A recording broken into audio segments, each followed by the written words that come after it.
आज के इस एपिसोड में हम आपके लिए लाए हैं profit and loss. Profit and loss जो हर उम्र के बच्चों के लिए ये ज़रूरी है और साथ साथ एक कॉम्पिटिटिव व्यू से भी ये काफ़ी इम्पोर्टेंट है। तो आज हम देखेंगे प्रॉफिट एंड लॉस से रिलेटेड फैक्ट्स, उसके फार्मूला और सॉल्व करने का मेथड कि हम उसे कैसे सॉल्व करेंगे।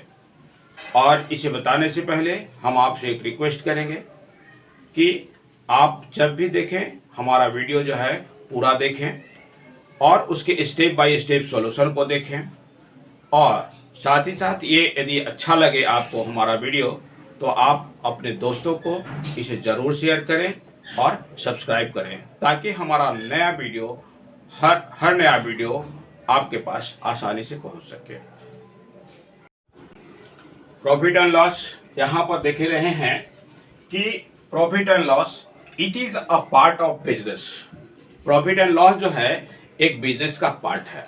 यहाँ पर ये इसका रिलेशन बिजनेस से है, कहीं भी, चाहे वो बिजनेस छोटा हो बड़ा हो, किसी भी बिजनेस में ये इसका रिलेशन है। और इसके लिए ये ज़रूरी है कि वहाँ पर किसी वस्तु का आपका परचेज करना होगा और उसे सेल करना है। जहाँ पर परचेज और सेलिंग होगा वहीं पर ये प्रॉफिट होगा या फिर लॉस होगा। यदि हम लोग मान लीजिए कोई आदमी एक अपना शर्ट खरीदता है और शर्ट वो अपने पहनने के लिए खरीदता है, तो वहाँ पर न तो उसका सेलिंग हुआ और परचेज तो हुआ लेकिन सेलिंग नहीं हुआ, तो वहाँ पर जो है आपका लॉस या प्रॉफिट हम कैलकुलेट नहीं करेंगे। आपने चॉकलेट खरीदा और चॉकलेट खा गए, तो वहाँ पर आप बताइए कि क्या प्रॉफिट हुआ क्या लॉस हुआ? कुछ नहीं। यहाँ पर तो यहाँ प्रॉफिट और लॉस की गणना हम नहीं करेंगे, यहाँ पर कैलकुलेशन नहीं करेंगे। यानी एक क्लियर हो गया कि प्रॉफिट एंड लॉस के लिए आपका सेलिंग और वहाँ पर परचेज ये दोनों चीज़ का होना जरूरी है। तो इस चैप्टर के लिए आपका सबसे मस्ट पार्ट जो है आपका कि सबसे पहले ये जानिए कि ये बिजनेस से रिलेटेड है और इसका जो फर्स्ट पार्ट है इसके लिए आपको नीड यानी क्या क्या चीज़ की ज़रूरत है ये हम लोग जानेंगे। तो सबसे पहला ज़रूरत है यहाँ पर कॉस्ट प्राइस, यानी वस्तु की खरीद होनी चाहिए यहाँ पर। तो कॉस्ट प्राइस जिसको कि हम शॉर्ट में सीपी के नाम से जानते हैं। फिर यहाँ पर वस्तु बिक्री होना चाहिए यानी सेलिंग होना चाहिए। तो दूसरा जरूरत है हमें आपका सेलिंग प्राइस के, सेलिंग प्राइस जिसको कि हम शॉर्ट में सीपी एचपी के नाम से जानते हैं। तीसरा जो है आपका प्रॉफिट, प्रॉफिट या गेन, इसको प्रॉफिट को हम गेन के नाम से जानते हैं। तो प्रॉफिट या गेन होगा। और चौथा हुआ आपका लॉस।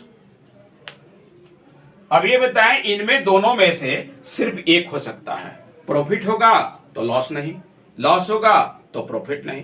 तो ये सारे जो पार्ट है वो एक सिंपल बिजनेस से रिलेटेड है। यहाँ पर ये सिंपल बिजनेस है, ये इसका जो पार्ट है ये सिंपल बिजनेस से रिलेटेड है, छोटे छोटे बिजनेस से रिलेटेड है, जहां पर कि सिर्फ हम लोग प्रॉफिट और लॉस का कैलकुलेशन करते हैं। तो आइए अब इसके बाद हम चर्चा करते हैं कॉस्ट प्राइस के बारे में, इसका क्या होगा तो देखते हैं। आइए बात करते हैं हम कॉस्ट प्राइस पर। कॉस्ट प्राइस सबसे पहले इसके बारे में जानते हैं कि कॉस्ट प्राइस आखिर है क्या। कॉस्ट प्राइस वो प्राइस है जिस प्राइस पर हम किसी वस्तु को परचेज करते हैं यानी खरीदते हैं। तो इसमें बहुत सारी चीज और भी इंक्लूड होते हैं। जैसे मान लीजिए कि यदि कोई वस्तु गुड्स जो है हम दिल्ली से खरीदते हैं, तो दिल्ली जाने और आने यानी फेयर का कॉस्ट जो है इस कॉस्ट प्राइस में इंक्लूड हो जाएगा। इसके साथ ही साथ यदि उस गुड्स को वहां से लाने का खर्च, यदि ट्रांसपोर्टेशन है तो ट्रांसपोर्टेशन चार्ज भी इसमें इंक्लूड हो जाएगा। तो यहाँ पर यानी कौन कौन सा चीज होगा, सबसे पहले हम परचेज प्राइस जो है ये हम आपको लिखेंगे यहाँ पर। इसमें ऐड करेंगे फेयर, यदि फेयर है तो। इसके बाद यदि फेयर है तो ऐड करेंगे, नहीं है तो नहीं ऐड करेंगे। फिर यदि इसमें कोई ट्रांसपोर्ट चार्ज है, ट्रांसपोर्ट चार्जेज हैं तो उसको भी ऐड करना होगा। थर्ड में जो है, इसके बाद जो है, यदि उसका इंश्योरेंस करवाया गया है तो इंश्योरेंस, इस चार्ज को भी उसमें हम ऐड करेंगे। यदि वो गुड्स यदि ओल्ड है या किसी कारण से उसमें कोई डिफेक्टिव आ गई है और उसको रिपेयर कराया गया है, तो रिपेयर कराने के लिए तो उसका रिपेयर कॉस्ट भी इसमें जोड़ेंगे।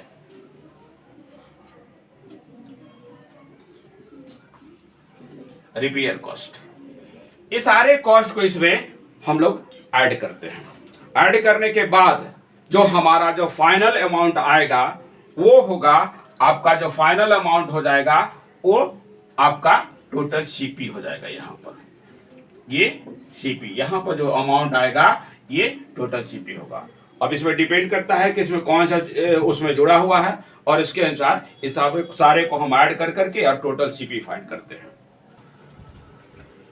जब हम लोग ये कॉस्ट प्राइस फाइंड कर लेते हैं, यानी फाइनल कॉस्ट प्राइस हो या उसको टोटल कॉस्ट प्राइस करते हैं, यदि वो हमारा पता हो जाता है तब उस गुड्स को हम बेचते हैं, यानी सेल करते हैं। सेल करने पर हमें क्या अमाउंट मिला, इस अमाउंट को हम यहाँ पर लिखते हैं।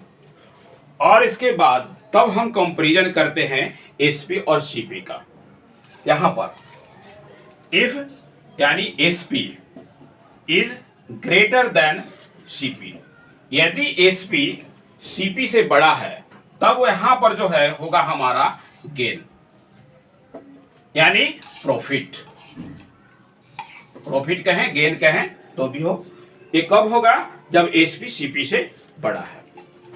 कभी कभी जो है एसपी जो है वो सीपी से छोटा हो जाता है, यानी सीपी बड़ा हो जाता है और एसपी छोटा। ऐसी स्थिति में जो होगा वो होगा लॉस। तो जब हम गेन और लॉस, ये हम लोग सीपी और एसपी का कंपैरिजन करने के बाद ये हम पता कर लेते हैं कि हमें जो है इस बिजनेस में प्रॉफिट हुआ या फिर लॉस हुआ। तो इस बिजनेस को हम देख लेते हैं, प्रॉफिट और लॉस के बारे में जानते हैं। अब इसका हम कैलकुलेशन करते हैं। प्रॉफिट एंड लॉस का कैलकुलेशन करने के लिए कुछ फार्मूला है, वहां पर हम कुछ फार्मूला दे रहे हैं। जैसे फर्स्ट फार्मूला हमने दिया है यहाँ पर, प्रॉफिट इक्वल टू, तो प्रॉफिट इज इक्वल टू है आपका एसपी माइनस सीपी। ये बिल्कुल स्पष्ट है कि इसके लिए एसपी माइनस सीपी का फॉर्मूला हम कब यूज करेंगे, जब आपका एसपी और सीपी गिवन हो। एसपी और सीपी गिवन है तब जो है सो हम फॉर्मूला करेंगे इसका यूज। दूसरा में फॉर्मूला है प्रॉफिट का ही, CP into profit percent by 100। इसके लिए हमको क्या है कि आपका क्वेश्चन में सीपी और प्रॉफिट परसेंट, प्रॉफिट जो है वो परसेंट में गिवन है, यदि गिवन है ये, तब हम इस फॉर्मूला का यूज करेंगे। इस चीज को हमेशा आप ध्यान रखेंगे कि कौन सा फॉर्मूला हम कब यूज करेंगे, कहां पर यूज करेंगे। इसलिए हम यहाँ पर ये भी मेंशन किया है कि हमें क्या पता होगा कि हम इस फॉर्मूला को यूज करेंगे। ज्यादातर प्रॉब्लम इसी में होती है। लॉस के लिए यहाँ पर सीपी और एसपी, सीपी माइनस एसपी है। यहाँ पर भी आपको क्वेश्चन में यदि सीपी और एसपी गिवन है तब जो है हम इस फॉर्मूला का यूज करेंगे। और loss is equal to CP into loss percent by 100। यदि क्वेश्चन में आपका सीपी दिया हुआ है, लॉस परसेंट में दिया हुआ है, तब ये हम इस फॉर्मूला का यूज करेंगे। तीसरा फॉर्मूला है, आप देखेंगे यहाँ पर सीपी का फाइंड करने के लिए। सीपी के लिए 4 फॉर्मूला यहाँ पर है, देख रहे हैं। फर्स्ट फॉर्मूला है एसपी माइनस प्रॉफिट। इस फॉर्मूला का यूज हम कब करेंगे, जब आपका एसपी और प्रॉफिट ये दोनों गिवन है। यदि ये गिवन है तो हम इस फॉर्मूला का यूज करेंगे। दूसरा फॉर्मूला है एसपी और लॉस। ठीक है, इसमें भी आपको एसपी और लॉस यदि गिवन है तो इस फॉर्मूला का यूज करेंगे। थर्ड फार्मूला जो है आपका यहाँ पर देख रहे हैं SP into 100/100 plus profit percent. स्पष्ट है कि यहाँ पर SP और प्रॉफिट परसेंट, यदि आपके क्वेश्चन में SP और प्रॉफिट जो है वो परसेंट में गिवन है आपका, यदि ये आपका परसेंट में गिवन है तब वहां पर हम इस फॉर्मूला के यूज करेंगे। फोर्थ फॉर्मूला में इसी तरह से आप देख रहे हैं SP into 100/100 minus loss.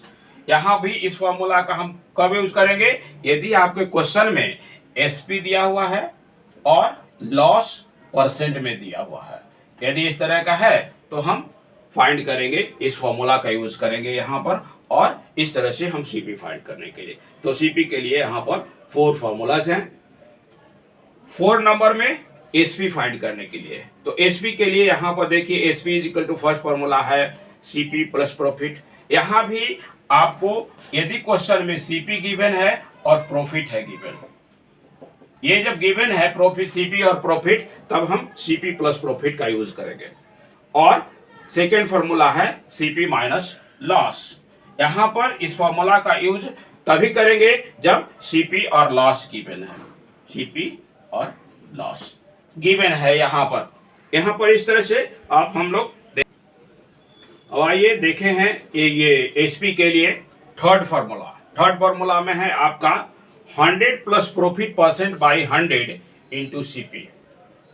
Clear है कि यहाँ पर आपका क्वेश्चन, यदि आपको SP फाइंड करना है तो उसमें CP और प्रॉफिट परसेंट होगा या फिर CP होगा और साथ साथ उसका लॉस परसेंट होगा। तो थर्ड के लिए आपका यहाँ पर प्रॉफिट यदि परसेंट में हो, प्रॉफिट यदि परसेंट में हो और CP हो, तब वहां पर हम फॉर्मूला जो यूज करेंगे वो 100 plus profit percent by 100 into CP। इसी तरह से फोर्थ फार्मूला कि जिसमें 100 minus loss percent by 100 into CP। इसके लिए आपको CP गिवन होगा तथा लॉस जो है वो परसेंट में होगा। यदि लॉस परसेंट में है और CP गिवन है, तब वहां पर जो हम फॉर्मूला जो यूज करेंगे वो 100 minus loss percent by 100 into CP से करेंगे। इसके बाद आता है आपका प्रॉफिट परसेंट फाइंड करने के लिए, लॉस परसेंट फाइंड करने के लिए। तो इसके लिए प्रॉफिट परसेंट फाइंड करने के लिए सबसे पहले आपको प्रॉफिट फाइंड करना होगा, और प्रॉफिट फाइंड करने के लिए फॉर्मूला पहले दिया जा चुका है, उस फॉर्मूला से हम पहले प्रॉफिट फाइंड कर लेंगे। और प्रॉफिट फाइंड करने के बाद जब हमारा आएगा तब हम profit into loss, profit into 100 by CP का यूज करके हम यहाँ पर प्रॉफिट परसेंट फाइंड करेंगे। इसी तरह से लॉस में भी है, यदि क्वेश्चन में आपका लॉस आता है तो सबसे पहले लॉस को फाइंड करना होगा। लॉस फाइंड करने के बाद जो लॉस आएगा उसमें 100 से मल्टीप्लाई करके CP से हम डिवाइड करेंगे तो आपका लॉस परसेंट होगा। आज के इस एपिसोड में हमने चर्चा किया है प्रॉफिट एंड लॉस का डिटेल, साथ ही साथ इससे रिलेटेड कुछ फॉर्मूला जिससे कि हम प्रॉफिट एंड लॉस फाइंड करें या फिर उसके CP SP को हम कैसे फाइंड करते हैं, इसकी फॉर्मूला की डिटेल से हमने यहाँ पर चर्चा किया है। फिर हम मिलेंगे अगले एपिसोड में इसकी प्रॉब्लम के साथ।